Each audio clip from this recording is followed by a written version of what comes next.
За сайн байна уу? За. Сонин сайхан юу байна да? 50 сайхан. Энэ стрим байгээл явж байна. Таны ажил төрөл сайн уу? Их чихэн ажил төрөл сайн. Аа. Давка өөрийгөө нэг танилцуул та мэдв. За намайг дорж баг мог та даваадлаа гэдэг 25 настай. Одоо одохгүй 26 хүрэх чинь. Тэгээд full time стример хийдэг. Аа. Тийм хүн байна. E-спорт тайртай. Тэгээд энэгээр бас цаашдаа стрим хийгээд мөрөдлөөр амьдрий гэл зориг тавиал явж байгаа ингийн нэгэн залуу байна да. За. Давка одоо чи бол одоо миний нөгөө хөтэлдэг цахим спортын тухай мэдээлэлүүд гээд пэйжний одоо фрилансер. Тэрээр ажилладаг орчуулга хийж өгдөг. Тийм. Хүн. Тэгээд ерөнхийдөө одоо миний бодож байгаа бодлогын нэг юу бол энэ цахим спортод байгаа стримерүүд, кастерууд бол цахим спортыг Монголд хөгжүүлэхэд одоо тамирчтаас дутхгүй хувь нэмэр оруулж байгаа хүмүүс гэж би боддог. Тийм учраас одоо дараагийн нэг барьж байгаа одоо санаа нь бол ерөнхийдөө энэ стримерүүдтэй бас ярилцлага хийж үзье гэж би бас төлөвлөд. Тэгээд бодож хамгийн ихэнд бол чамайг оруулсан. За тэгвэл чи бол манай одоо фрилансер нэгдүгээр, хоёрдугаарт нөгөө хүн нөгөө хажуудаа байсан эрдэнэ мэддэггүй юм бай. Нэг хэсэг чамайг алгуулж нөгөө баскахаас гү цаад авах гэж айдчихё гэсэн чинь стрим хийж байгаа штэ гэдэггүй хаана гэдэг. Тэгээд чиний хагийг өгөөд тэгээ би орж үзсэн байхгүй юу. Тэгээд анх орж үзэж байхад одоо яг хугацааг нь бидэхгүй нь. Гэхдээ саяхан 2000 орчим байсан. Одоо дөнгөж өнөө өглөө үзэхэд бол 4000 гарсан байна штэ тийм ээ. Тий. Тэгэхээр одоо би юу ч хэлэх гээд байна нөхөр айгүй хурдтай явж байна. Одоо чиний стримийг үздэг залуучууд бол их хон бол их хурдтай нэмэгдэж байна. Тэгээд яагаад ингэж их хурдан нэмэгдээд байна? Яг уу зүгээр миний хувьд бол 1 сарын 9-өөс эхэлж болол анхныхаа стримийг хийсэн.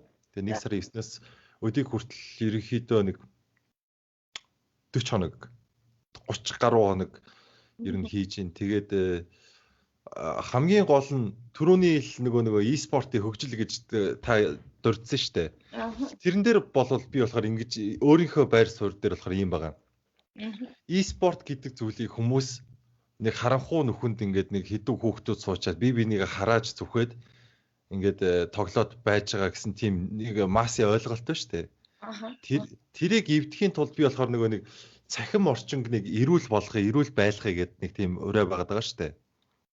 Миний хувьд бол стрим дээр аль болох хараал хийхгүй.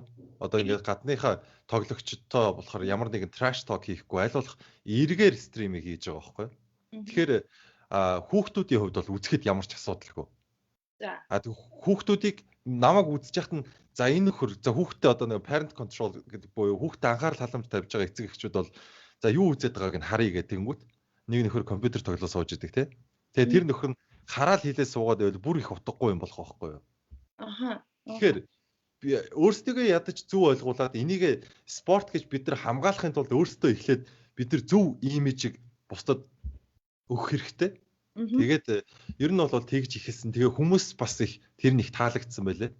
Яг ингээд хэрүүл уруул хийхгүй, хараал хэрүүл урсгахгүй ингээд стрим хийгээд байгаа ийм залууд их баярлалаа, амжилт хүсье гэж их урмын үг их ирдэг.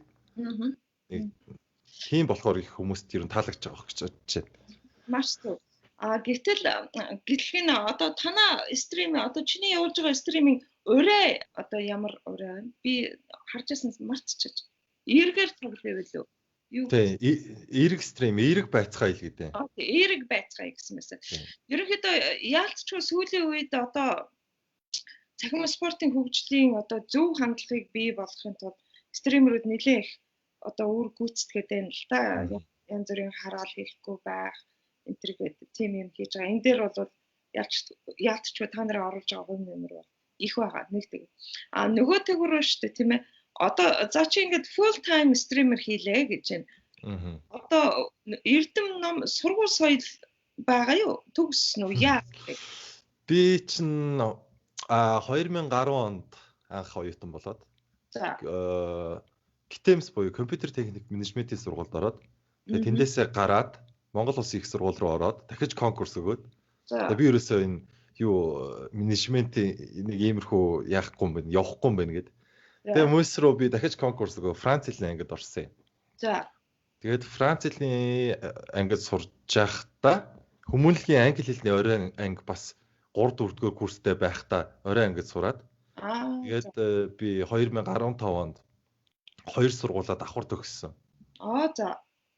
Тэгээд мөн тэр хугацаанд болохоор 3 дугаар курсээс ахуулаад ерөөхдөө бол New Jolchin компанид зуныхаа цагаар бол гайд хийжсэн. Хөтөж орчуулагч ажил хийжсэн. Тэгээ 2015 онд төгсчөөд одоо би ер нь хэл яг ингээд бас ингээд гадралдаг болчлоо. Одоо надад нэг тийм наривчлсан мэрэгжил хэрэгтэй гээд би 2015 оны намар Монголын Royal Academy гэдэг байдаг. Royal Academy гэдэг тэр сургууль одоо бизнес маркетингээр сурж байгаа. Одоо хүртэл одоо энэ хавар төгсгөл тэгэл байж байна. Чи өөрөөр хэлбэл одоо 3 дээд сургууль төгсөх, 2-ын төгсчөөд 1-ийн төгсөх гэдэг юм байна шүү дээ, тийм ээ? Тий. Одоо 3 дахь дээд сургуулаа төгсөх гэдэг. Чамтай ярьж хахад ер нь бас нэлээд толгойдоо юмтай мэдэгдээдсэн. Нэгдүгээр, хоёрдугаар чиний хийсэн орчуулгууд энэ төр бол бас гайгүй сайн орчуулгууд байдаг шүү дээ, ер нь. Тэгээ би бас за бас ямар ч байсан сайн хийх юм байна да гэж бодож байсан те.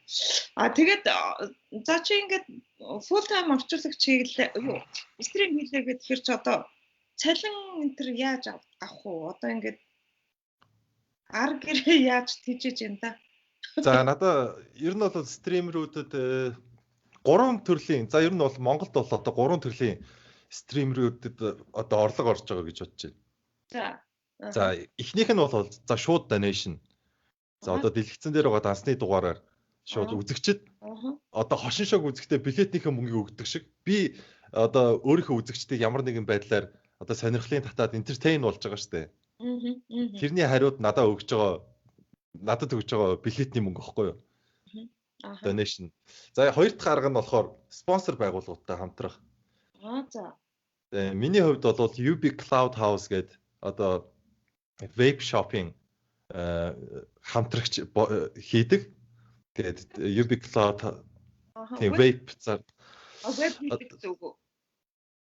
Би одоо спонсор баннерыг тавьж өгдөг байхгүй юу? Өөрийнхөө стрим дээрээ. За. Тийм. Тэгээд UB Cloud House-ийнхаа хамт олонд бас баярлалаа гэдгийг хэлэх нь зүйтэй баг. Тэгээ 3 дахь орлого нь болохоор Facebook саяхнаас одоо Twitch-тэй өрсөлдөх гээд ч юм өрсөлдөхүйц тийм платформтой болж байгаа.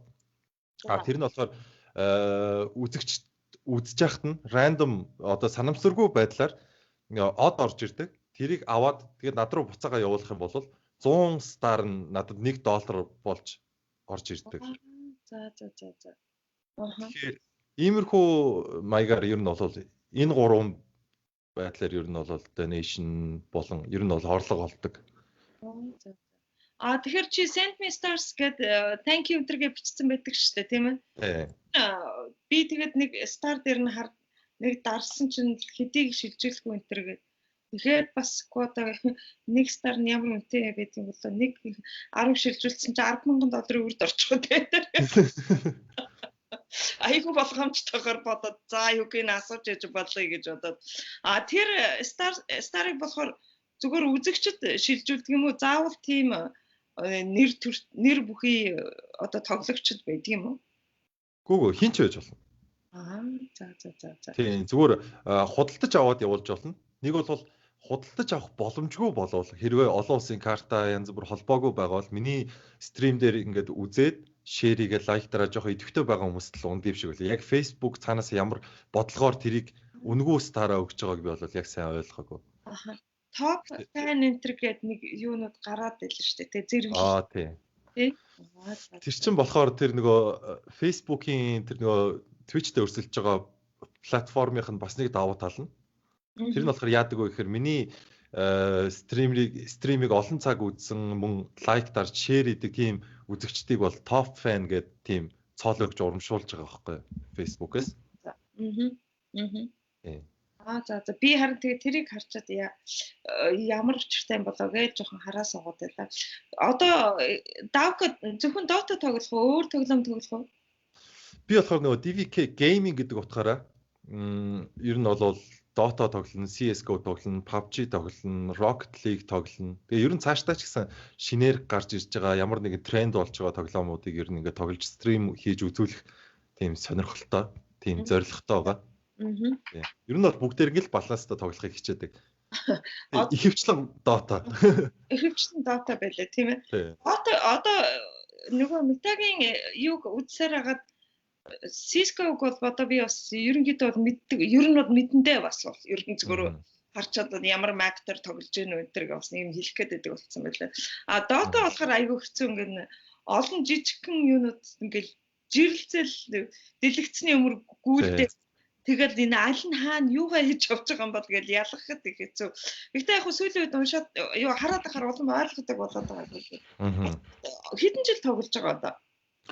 За би яг Dota 1-ийг тоглоод Dota 1 гэж хуучин байсан. Тэгээ Warcraft тоглоомны зүгээр нэг жижигхэн одоо нэг тийм map байлаа шүү дээ. Тэгээ энэ тоглоом маань тийм том болж амжаагүйсэн. Яг тэр үед нь тоглож ирсэн. Тэр нь одоогоос яг 10 жилийн өмнө юм байна. Анх Dota 1-ийг тоглоод тэгээ сүүлд энэ чинь одоо Valve корпорациас аваад Ice Frog-оос худалдаж аваад Dota гэдэг зөвхөн тэр нэг жижигхэн map-ыг бүтэн тоглоомын хэмжээнд хөгжүүлээд тэгээд ингээд одоо асар том боллоо шүү дээ. Dota чинь одоо хэдэн сая долларын шагналын сантаа тэмцээнтэй ч болж байгаа байлээ тий.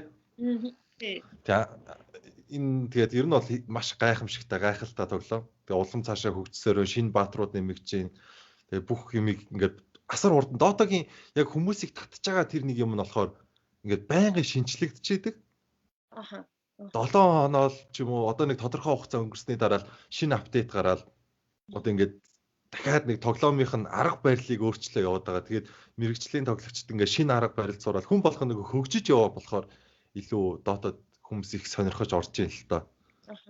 Одоо энэ шинэ дөнгөж сая нэг шинэ тоглоом гарлаа шүү дээ тийм ээ. Одоо тэр чи бол өстой сая одоо нэг хэсэг бол ер нь одоо ч гэсэн стил одоо бүр ингээд хуурсаар л шүү дээ тэр тоглоом. Тий. Apex Legends гэдэг тэр тоглоом бол амар тренд болсон. За тэр бол яагаад тренд болсон бэ гэхээр PUBG-г бол илүү хурдтай. Тий. Зураглал болвол ерөөхдөө PUBG, Fortnite хоёрын бараг дунд гिचмээр тийм зураглалтай. Тэгээд ер нь яг тоглоомын хувьд бол гуруула дандаа баг болж тоглодог. Ганцаараа тоглоно гэсэн ойлголт байхгүй. Дандаа гуруула тоглоно. Тэгэхээр нэг хүн хэрвээ тогломор санагдлаа бол хоёр найзаагаа уурах нь байна шүү дээ. Тэгээд дээрэс нь оригинаас гаргаж байгаа үнгүү тоглоом байгаа байхгүй. Мөн дээрэс нь бидний урмыг хизээч хугалж байгаагүй одоо тоглоом бүтээдэг компани болох EA Games энэ тоглоомыг хийснээр үнэхээр энэ тоглоом бол ялчгүй тренд болохоос өөр аргагүй тоглоом байл. За. EA ч бол бас нэлээд нэртэй шүү дээ, тийм ээ? Бас тэгээ яг энэ салбартаа бас нэлээд төлхөө орж байгаа ийм юмуд тоглоом хөгжүүлж байгаа.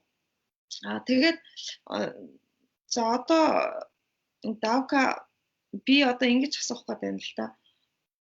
Харцангуй одоо чи ингээд хилтэй хүний хувьд одоо чиний стримеруудыг сүүлийн стримеруудыг би харж байхад англи хэлээр бол нэлээд яриад ингээд байгаа.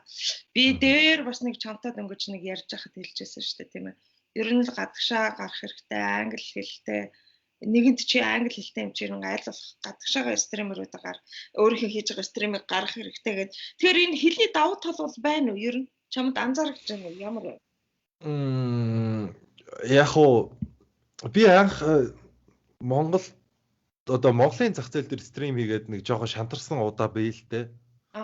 Яагаад гэвэл манайхан ч нөгөө юмыг манайханд нэг тийм зам байт юм.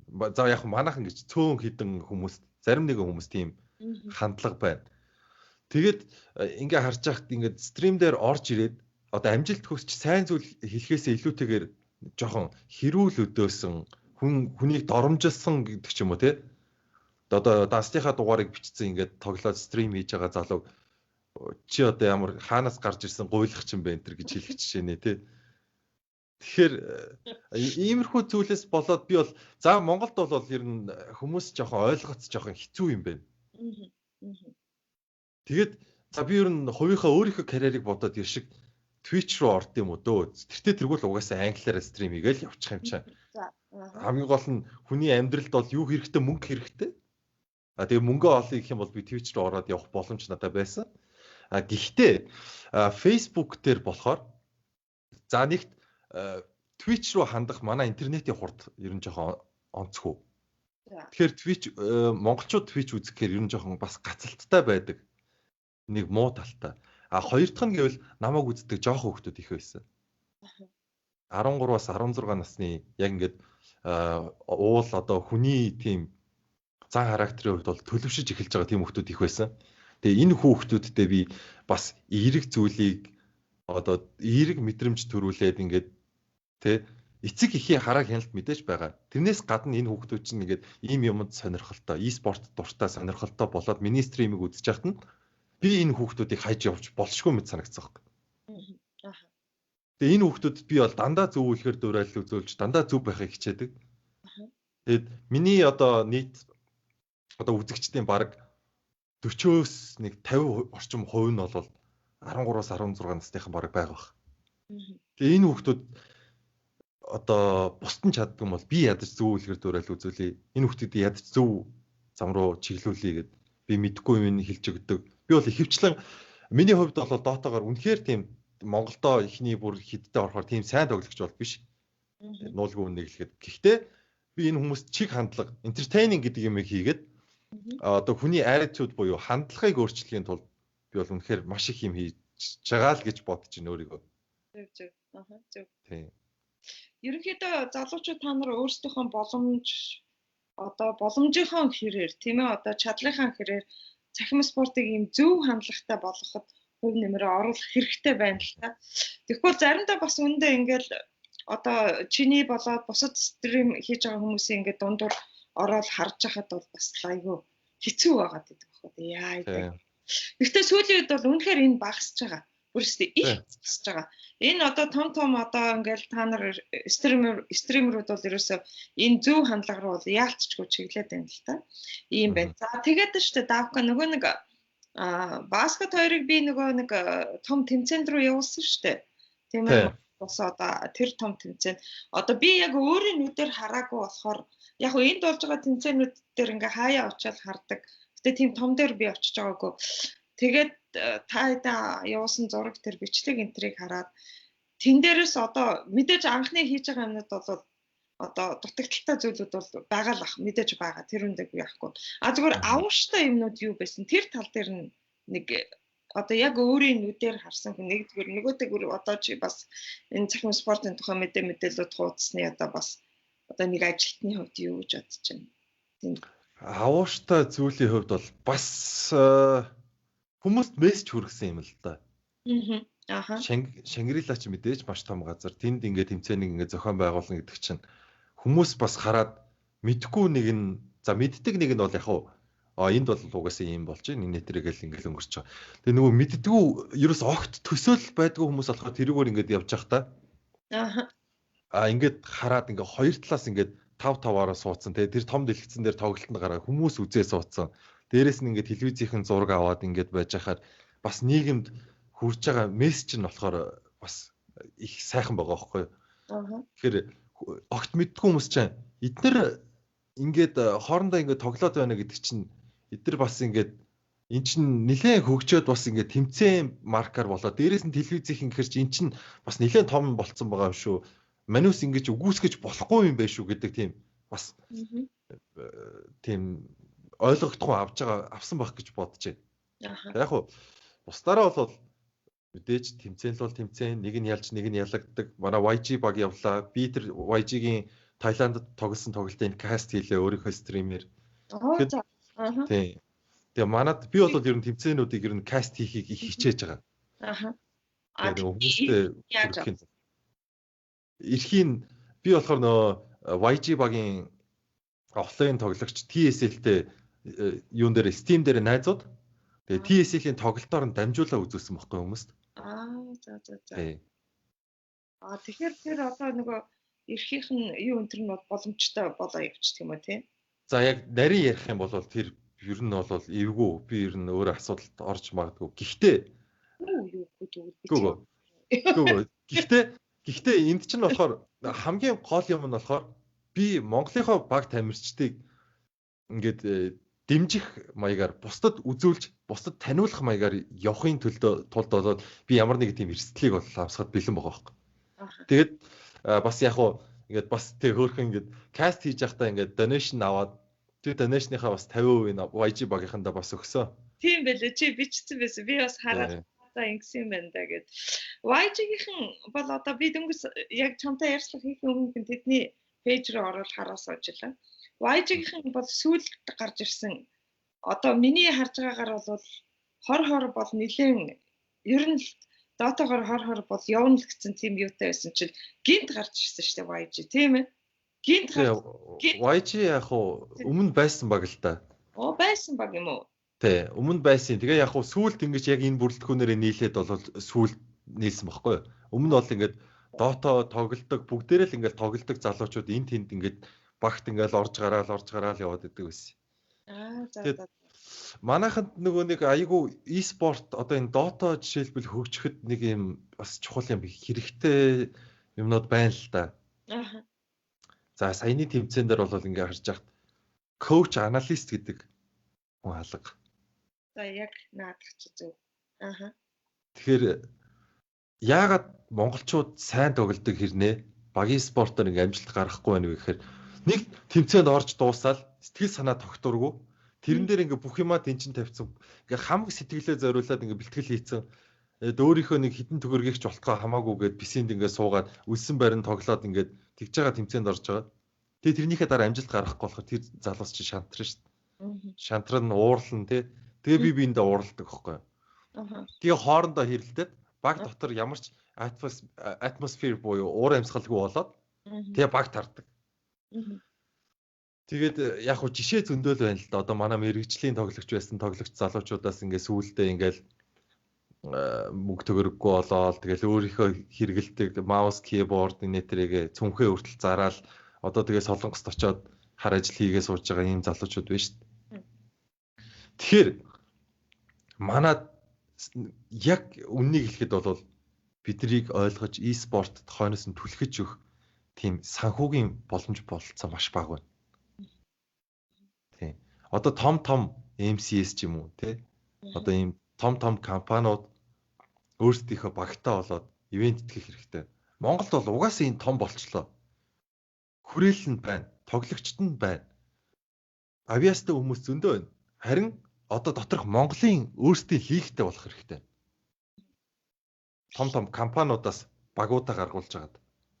Би тэр нөгөө юун дээр нэг юу хийсэн шүү дээ нөгөө одоо эндхийн Berkeley-ийн их сургуулийн дэрэгдэх одоо тийм компьютер Call eSports Community Center гэж байгуулаад 54 компьютертэй одоо манай монголоор PC тоглоомын газар байгуулчаад байна л да. Тэгээд тэнд ингээд харж байхад тэр надад тайлбарсан залуу яг л ихтэй сургуулиуд хажуудаа сагсны юм уу те soccer game-ийн багтаа байгаа шиг л ийм багуудтай болоод байгаамаа гэжсэн. Тэгэхээр энэ бол энд бас нэг шинэ хандлагатай. Манайд бас энийг хөгжүүлмээр байгаа нэгдүгээр. Хоёрдугаар одоо чиний түрүүнд дурдсанаар coach гэдэг шүү дээ те. Би юуг үзлээ л дээ True Sight гэдэг нөгөө 2018 оны нөгөө баримтат кино.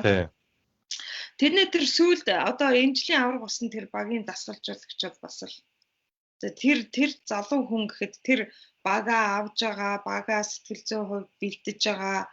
Тэгээд тэр тоглолтыг удирдах байгаа энэ төр бол бас үнэхээр давуу штэ. Манай Монгол тамирчид одоо дасгалжуулагч нар удахгүй гарч ирж эхлэв штэ мэдээж тийм ээ. Би бол тэгж л харж байгаа нэгдүгээр. Хоёрдугаар тэр тэмцээний зохион байгуулалт тэр одоо тэр гэрэл энтрийг ашиглаа тэр баатруудыг одоо ингээд нөгөө хоёр баг баатруудаа сонгож штэ тийм. Тэгээд баатруудыг дунд нь тэгж гаргаж тавиал ерөөсөө тэр чинь одоо ингээд бүр team entertainment тал дээрээс нь манайхан илүү сайн суралцах хэрэгтэй болоо да гэж бодож суулаа тэр кино баримт киног үзчихэв. Нөгөө төгөр санхүүгийн хувьд одоо гэхээр шүү дээ тийм ээ. Одоо миний ингээл гаргаж байгаа мэдэн дээр бол энэ одоо энэ Европт энэ Америк Эдгээр бол бүр шүү дээ ингээд хитэн тэрбум марн мөнгийг ингээд одоо хайж ийн л та яг үндэ болоод ингээд тий. Тэгэхээр манад тэхгүй байна одоо хизээ тэгж болж эхлэхийг би сайн бас хэлж мэдгүй байна. Ерөнхийдөө бол би бас жоохон удаад байна л гэж хардаг. Яг үнийг хэлэхэд Монголын цахим спорт бид нарт бол үнэхээр сайн тоглогч нар байна. Тэр экосистемгүй тэндээ бол удаад байна. Зүгээр харин одоо хамгийн авууштай мэдээд Metagame-ийн Sky Media-тай хамтарч ажиллахаар болчлоо. Тийм ээ? Тийм. За одоо SBS телевиз бол одоо яалтчгүй Монголын цахим спортыг гаргаж байна. Go цэг юм байна биш үү? Тэр нэг булан гаргаад байгаа бололтой байна. За одоо өөр юм бол алга. Яг одоо миний өнөөдрийн харж байгаагаар бол том одоо юунууд бол орж ирэхгүй байна. Тэгээ яаж оруулж ирдэг юм бэ? Тэгээд одоо яг хоёулаа ингээд Монголд байгаа цахим спортын хөгжил, энд байгаа хөгжлийг ингээд хооронд нь нийлүүлээд яриад байна л да. Одоо чиний хувьд ерөнхийдөө гадагшаа юу хэлмээр байна? Эцэг эхчүүдэд, хүүхдүүдэд, залуучуудаа хэлж ярмаар юм энэ төр байна уу ер нь? Миний одоо хувийн зүгээс хэлэх юм гэвэл хоёр талаасаа би минийг ойлгох хэрэгтэй. Энэ юу гэсэн үг вэ гэхээр манай залуучууд эн чин спорт, эн чин ингээд дэлхийд ийм болж байгаа гэхээс илүүтэйгээр өөрсдийгөө бас хараарай. Үнэхээр та нар ингээд хонод өнжүүдээр алга болоод тий хичээл номоо таслаа тоглож байгаа бол та нарын буруу. Тэр бол тэгж болохгүй. Та нар эхлээд сурч боловсрох, ер нь бол зэрэгцүүлж л явах хэрэгтэй. Сурч боловсрох юм хизээч битгий. Хэрвээ чиний e-спортын чи карьер амжилтгүй болвол яах вэ?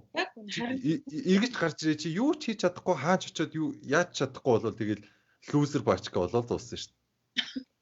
Тэ. Уусаа амьдралын цорын ганц үнэлт тэр шүү дээ. Тэгэхээр манай эцэг эхчүүд бас нөгөө талаас нь харах бас хэрэгтэй. Яа энэ e-спорт гэдэг юм чинь ингээд өмнөх байсан шиг тийм бол биш дээ. Одоо бол энэ чинь маш том зах зээл. Дээрэс нь хамгийн гол юм нь болохоор яг гоо бид нэр одоо энэ 21-р зуун одоо энэ 2019-с оноос хойш 2020 оноос хойш залуучууд зүгээр л хин задгаа сэтгэн хин entertaining байж бусдыг шоконд оруулсан тийм хүн л ерөөсөө угаасаа мөнгөтэй болох нь ойлгомжтой болчихлоо. Тэгэхээр YouTube дээр влог хийн. Twitch дээр стрим хийн. Ямар л аргаар мөнгө хийдэг болчихлоо шүү дээ. Тэгэхээр залуучууд оффист сууж 8 цаг өдрийн 8 цагийг ингэж өнгөрөөдөг юм нөгөө хөвшмөл сэтгэлгээнээсээ гараад хин илүү тархиа ажиллуулж байгаа нь л ер нь бол хөгждөг болсон гэдгийг эцэг эхчүүд маань ойлгоод хүүхэд чинь хэрвээ тэр тал дээр бас авьяастай харагдах юм бол мэдээж жоохон дэмжиж өгөх юм бол одоо Монголын одоогийн байдлаар шилдэг контент үүсгэж байгаа залуучууд шүү дээ. YouTube дээр хийж байгаа геймер болон өөр контент хийж байгаа Gramix байна, Mesmerism байна, IZ байна. Энэ залуучууд шиг бүр тэднээс ч илүү болох боломжтой. Тэгээ дээрэс нь хэл сур. Залуучуудын хүүхдүүдийн хувьд бол хэл сураад тэрийг хослуулад гадагшаа зах зээл дээр гар. Чи YouTube дээр сая хандлт аваад маш их мөнгө олж байгаа бол чи дэлхийн бараг тал хүн англиар ярьж байна. Англи хэл сурцсан байлаа гэхэд чи чиний маркет зөвхөн Монгол биш аахгүй. Энэ 3 сая хүнд биш. 3 тэрбум хүнд хүрнэ гэж юм гой том зорилготой харж байна. Тэгэл ер нь бол тийм л энэ да. Манай дүүнер бол амар болно. Бид нар ингээд бас ингээд хагас ингээд нөгөө нэг социализмын үеийн нөгөө нэг хөвшмөл сэтгэлгээний хагас нь биднэрт байгаад байгаа байхгүй юу. Тэгэхээр шууд ингээд одоо яг ийм зүйл бариад өссөн төрцөн хүүхдүүд чинь бол амар болох байхгүй юу. Яхааргүй нэ тий. Одоо хагас гэснээс одоо бид мэдээ үчиж одоо баг гэж ерөөсө бүтэн байгаа байлгүй дээ тий. Тэгээд за давката ингээд өнөөдрийн ингээд уулзалтыг ярилцлагыг хийлээ. Эндээс би нэг хит хитэн хайлайт одоо тэмдэглэх гээд байна л да. Хамгийн нэгдүгээр чи ингэж хэллээ. Эцэг эхчүүд одоо ингээд танаа хүүхдүүд миний стримийг үзэж байхад ямар ч одоо тийм санаа зовох явдалгүй. Янз бүрийн муухай үг хэлэхгүй. Миний стримийн гол зорилго бол инэ гэж хэллээ. Тэгээ чи бас яг дахиад эцэг эхчүүд хандаж хэллээ. Хүүхд чинь задгаа сэтгэдэг болоод ингээ юм хийдэг болж байгаа бол тэрлүүн хандуулж өгөөрэй гэж хэллээ. Ерөнхийдөө одоо бас миний бас бодож явдаг юм. Нөгөө тэгвэр залуучуудаа бас хандаж хэллээ шүү дээ, тийм ээ. Ер нь ингээд ялангуяа та нарын хувьд залуу хүмүүс гэхээр бидний хувьд бол одоо бүр хүүхдүүд болчих гээд байна л. Одоо ингээд харьцангуй илүү одоо боломж ингээд гарлаа гэж хэллээ. Тэгээд өөр одоо ярилцах хэлж ярих юм байна уу?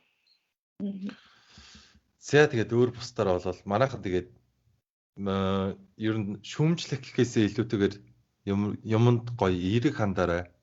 Гадуур явахтаач тэр зөвхөн цахим ертөнц төр биш те. Ер нь өөрийнхөө хувь хүний хандлагыг гоё эерэг байгаад эхлэх юм бол бүгдээрээ эерэг байх юм бол те. Зөвхөн өөрөөсөө л эхэлчихэл те. Нэг хүнд гарч яваад ингээд нэг хүн байхад зам тавиад өгчөөд баярлалаа гэж хэлчих хэрэгтэй.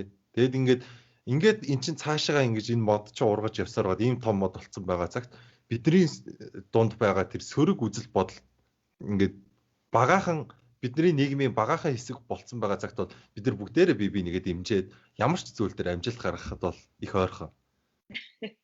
Их гоё гоё хэллээ дээ.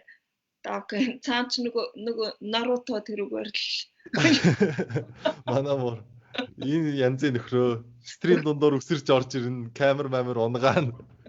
Өөрөөр багад нэлээд дургу байх шиг байна тий. За ингээ бид хоёрын ярилцлага ерөнхийдөө өндөрлж байна. Би нэг 30 минутанд багтааж хийх гэж байгаа. Өнөөдөр танаа эхнэрийн төрсөн өдөр. Эхнэр чиг ингэдэг гэлээ. Уран жаргал. За уран жаргалд төрсөн өдрийн мэнд хүргээрээ бас тэгээд цахим спортыг хөгжүүлэх гэж одоо чиний хичээж зүтгэж байгааг ойлгож гэр бүлийнх нь хүний хувьд дэмжиж агаад маш их баярлж байна гэд ариун заяа тэгчилж байна гэж хэлээрээ төрсөн өдрийн мэнд хүргээрээ заримдаа ингээд одоо энд өдөр шүү дээ Монголд шөнийн цаг чиний стримийг ингээд сонсож яалтчгүй ингээд аяархан хэлээд байдаг байна. Тэгээд аргагүй дээ Монголд шөнө болж байгаа юм чи аргагүй дээ гэж бодож байгаа. За тэгээд танаа гэр бүлд сайн сайхныг хүсье. Эхнэрдээ төрсөн өдрийн мэнд хүргээрээ бас их амжилт хүсье. За олон сонирхолтой мэдээллүүд орчуулж миний хуудсанд өгж байгаарай. За баярлалаа мэдээ. За бас ариун зай тэгчтэй энэ e-sport гэдэг энэ индастри энэ салбар руу ингэж өөрийнхөө хүсэл сонирхлоор ингэж орж өдий хүртэл залуучууд ингэж мэдлэг мэдээллийг бас түгээж ингэж маш зоригтой алхам хийж яваад тань бол маш их баярлалаа илэрхийлье. Тэгээ мөн одоо энэ нэвтрүүлгийг үзсэн энэ нэвтрүүлгийг одоо цаашдаа хизээ нэгэн цагт үзэх болон Монголынхоо бүх e-sport сонирхдаг залуустаа бүгдээрэнд нь хамгийн сайн сайхан бүхнийг хүсье өрөөгд ажлын өндөр амжилт хүсье. За баярлалаа. За баяртай. За баяртай харин зээдэгч. Наруто баяртай. Тэр капитт чинь. За баяртай Наруто. За баяртай мэдээ. За